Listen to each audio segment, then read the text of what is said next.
মজার বিষয় হচ্ছে আমাদের যে রাজনৈতিক দলের নেতারা আছেন তারা অনেকে মনে করতেন যে পোলাপাইনকে আসলে রাজনীতি বোঝে, কিন্তু আজকে আপনি দেখেন পোলাপাইন কতটুকু রাজনীতি বোঝে।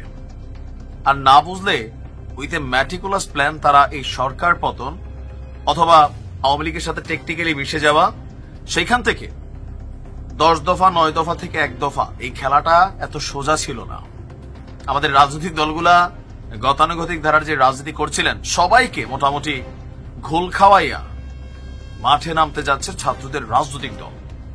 আর কিংস পার্টি বলেন, যেটাই বলেন, সরকারি থেকে নিজেদের সক্ষমতা বৃদ্ধি করা, সারা বাংলাদেশে নিজেদের প্রচার প্রচারণা ঠিক রাখা, এটাও কিন্তু টেকনিক্যালি করে ফেলছে। এবার ফাইনালি মাঠে নামতে যাচ্ছে ছাত্রদের নতুন রাজনৈতিক দল। আমরা যতটুকু জানি যে 3টা নাম মোটামুটি ফিক্সড এবং প্রতীকও ফিক্সড। খুব শীঘ্রই সম্ভবত 20 বা 22 আমরা এটা দেখতে পাবো যে তাদের মার্কাটা কি আসতে যাচ্ছে। তবে নাহিদকে নিয়ে যে আলোচনা ছিল সে আলোচনার মধ্যে নতুন করে আর একটা চমক দিয়েছেন। আমরা যতটুকু শুনছিলাম ছাত্রদের রাজনৈতিক দল ঘোষণার 4 থেকে 6 মাস পরে, হচ্ছে মিনিমাম 4 মাস, আমরা যতদূর শুনেছিলাম যে জুন জুলাইয়ে যে উপদেষ্টা পদ আছে সেখান থেকে পদত্যাগ করবে নাহিদ, দেন দলটার প্রধানের দায়িত্ব নেবেন। সবাই এরকমই ভাবছিল, ইভেন নাহিদও অনেকটা বিষয়টা লুকোচুরিতে রাখছিল। কিন্তু আজকেই গুঞ্জন উঠছে সরাসরি যে এই মাসেই ছাত্রদের নতুন আপকামিং রাজনৈতিক দলের দায়িত্ব নিতে যাচ্ছেন উপদেষ্টা Nahid Islam as a politician. তখন আর ছাত্র জনতার নেতা থাকবে না, তখন হয়ে যাবে রাজনৈতিক দলের নেতা। আপনি যখন কোন রাজনৈতিক দল করছেন তখন ছাত্র জনতার দল বলতে আর কোনো শব্দ থাকবে না, মানে নেতা থাকবে না, এটা রাজনৈতিক দলের নেতা হিসেবে আসতে যাচ্ছেন। আর ইতিমধ্যে নতুন দল প্রায় গঠনের শেষ পর্যায়ে, ছাত্রদের মধ্য থেকে নানান বিশ্লেষণ সবকিছু চলছে, দেশব্যাপী তাদের আলাপ আলোচনা কার্যক্রম সবই চলছে। তো নাহিদের বক্তব্য হচ্ছে, আমরা চিন্তা ভাবনা করছি, আমি ব্যক্তিগতভাবে চিন্তা ভাবনা করছি, যদি মনে করি সরকারের থেকে আমার মাঠে যাওয়া, জনগণের থেকে কাজ করা, জনগণের সাথে কাজ করা বেশি জরুরি, মনে হয় আমি সরকার ছেড়ে দেব এবং সেই দলের প্রক্রিয়ায় যুক্ত হব। দলটি এ মাসে মাঠে নামবে উল্লেখ করে তিনি বলছেন, আর কয়েকদিনের ভেতরে একটা চূড়ান্ত সিদ্ধান্ত সবাই জানতে পারবে। তো আমাদের গণমাধ্যমগুলো আপনার যে হেডিংস করেছে তাদের তথ্য অনুযায়ী বা সূত্র অনুযায়ী এই ফেব্রুয়ারিতে পদত্যাগ করতে যাচ্ছে উপদেষ্টা নাহিদ।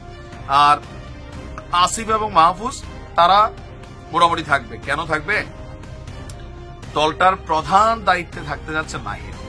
এখন একটা টিম মাঠে আসলো, এটা লিডারকে মানুষ চিনে না, তো সেই ক্ষেত্রে দলটার গ্রহণযোগ্যতা কোথাও না কোথাও একটা ইস্যু হবে। প্লাস তাদের দুইজন যদি সরকারে থাকে, সরকার থেকেও এই দলটার একটা সুযোগ সুবিধা তৈরি হবে, এটা বাস্তব। কারণ ডক্টর ইউনূস নিজে ছাত্রদেরকে এই দলটা তৈরি করার জন্য ডাক দিয়েছে। পোলাবেন বলছে আমরা সিট টিট পাবো না, তোমরা নামো, মানুষ তোমাদেরকে চায়। আবার জামাত সম্পর্কে আজকে দেখছেন যে উপদেষ্টা নাহিদের কি বক্তব্য, ছাত্রদের বক্তব্য আস্তে আস্তে আস্তে চেঞ্জ হচ্ছে বিকজ অফ ক্ষমতা। ছাত্ররা মনে করে তারা ক্ষমতায় গেলে বাংলাদেশকে বদলাইতে পারবে। এই গতানুগতিক দ্বারা পুরানা রাজনৈতিক দল আর ইসলামপন্থী রাজনীতি এগুলো বাংলাদেশের মানুষ চায় না, নাহিদ মনে করে। সেজন্য তারা মনে করছে তাদের দলটারই মানুষ খাবে। অপেক্ষা করুন, অনেক সারপ্রাইজ হয়তো আমরা দেখতে পারবো নির্বাচনের আগে। ভালো থাকুন।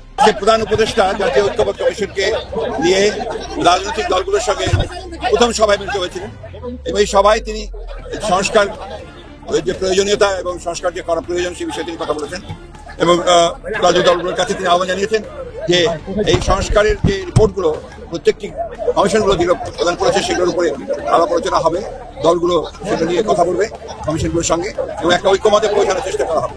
সেটাই আপনার মূল কথা। এবং সেজন্য আজকে প্রাথমিক আলোচনা, সেখানে বিভিন্ন রাজনৈতিক দল বিভিন্নভাবে কথা বলেছেন।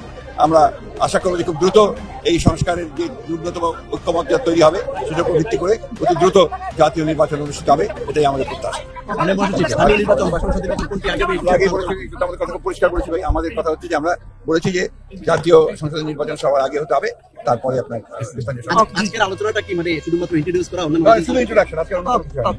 আলোচনায় বিভিন্ন রাজনৈতিক দল বিভিন্ন কথা বলেছে, সেগুলো তাদের নিজস্ব মতামত বলছে, কিন্তু একটু পজিটিভ কনস্ট্রাকশন কিছু আলোচনা হয়নি, হওয়ার সুযোগ ছিল না, আজকে পরিচিতি